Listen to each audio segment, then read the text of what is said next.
ইরানের নতুন সর্বোচ্চ ধর্মীয় নেতা নির্বাচিত হয়েছেন মুজতবা হোসাইন খামেনি।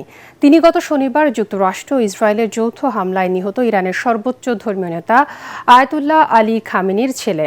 ৫৬ বছর বয়সী খামেনির বড় ছেলে মুজতাবাকে নির্বাচিত করেছে ইরানের অ্যাম্বাসি অফ এক্সপার্ট। সূত্রের বরাতে ইরান ইন্টারন্যাশনাল এমন খবর দিয়েছে, বলা হচ্ছে মুজতবা হোসাইন খামেনি আইআরজিসির অত্যন্ত ঘনিষ্ঠ। এ বিষয়ে এখনও আনুষ্ঠানিক কোনো ঘোষণা দেননি ইরান। তবে নিউ ইয়র্ক টাইমস বলছে আয়াতুল্লাহ আলী খামেনির উত্তরসূরি হিসেবে মুজতবা হোসাইন খামেনি নির্ধারিত অন্তর্বর্তী পরিষদের প্রধান পছন্দ বলে জানতে পেরেছে তারা।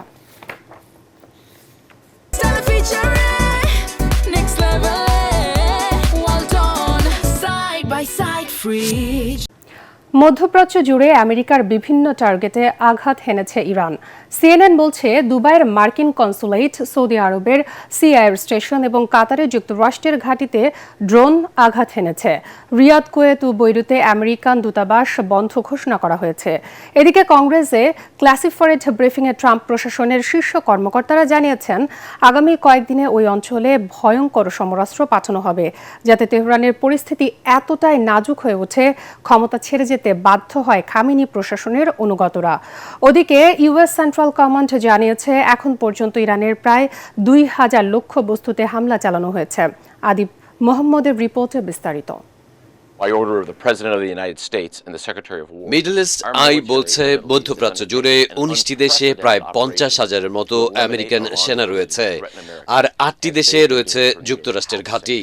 কিন্তু ইউএস সেন্ট্রাল কমান্ডের প্রধান অ্যাডমিরাল ব্র্যাড কুপার মঙ্গলবার রাতে এক ভিডিও বার্তায় জানালেন ইরানের বিরুদ্ধে চলমান অপারেশন এপিক ফিউরিতে ৫০,০০০-এর বেশি সেনা, ২০০-র বেশি যুদ্ধ বিমানের পাইলট এবং ২টি রণতরী অংশ নিচ্ছে। These forces bring a massive amount of firepower, representing the largest buildup by the U.S. in the Middle East in a generation. সেন্টকমের প্রধান বলছেন হামলার প্রথম ১০০ ঘণ্টাতেই ইরান জুড়ে ২,০০০-এর মতো লক্ষ্যবস্তুতে ২,০০০-এর বেশি বোমা ফেলে আঘাত হানা হয়েছে, যেখানে সবচেয়ে গুরুত্বপূর্ণ ভূমিকা রেখেছে B-2 বম্বার এবং B-1 বম্বার। বিস্ময়কর এই দুটো যুদ্ধবিমান দেশটির ভূগর্ভস্থ ক্ষেপণাস্ত্র মজুদের অধিকাংশ ধ্বংস করে দিয়েছে। Last night, a B-52 bomber force struck ballistic missile and command and control posts. We are also sinking the Iranian Navy. এদিকে মধ্যপ্রাচ্য জুড়ে আমেরিকার বিভিন্ন টার্গেটে পাল্টা আঘাত এনেছে ইরান। সিএনএন বলছে দুবাইয়ের মার্কিন কনসুলেট, সৌদি আরবের সি এয়ার স্টেশন এবং কাতারে যুক্তরাষ্ট্রের ঘাঁটিতে ড্রোন আঘাত এনেছে।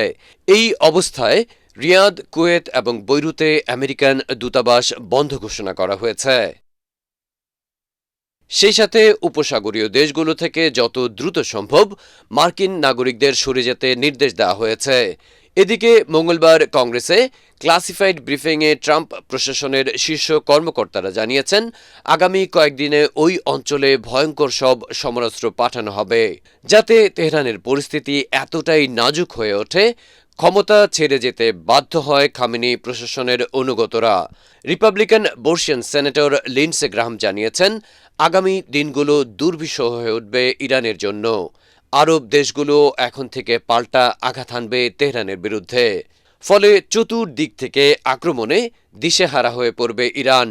অন্যদিকে হরমুজ প্রণালী বন্ধ করে দেয় আইআরজিসির ঘোষণায় গ্যাসের ঊর্ধ্বগতিতে পাল্টা ব্যবস্থা নেয়ার ঘোষণা দিয়েছেন মার্কিন president Donald Trump.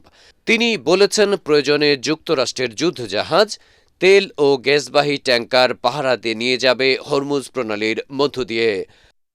Adib Mohammad, ATN Bangla.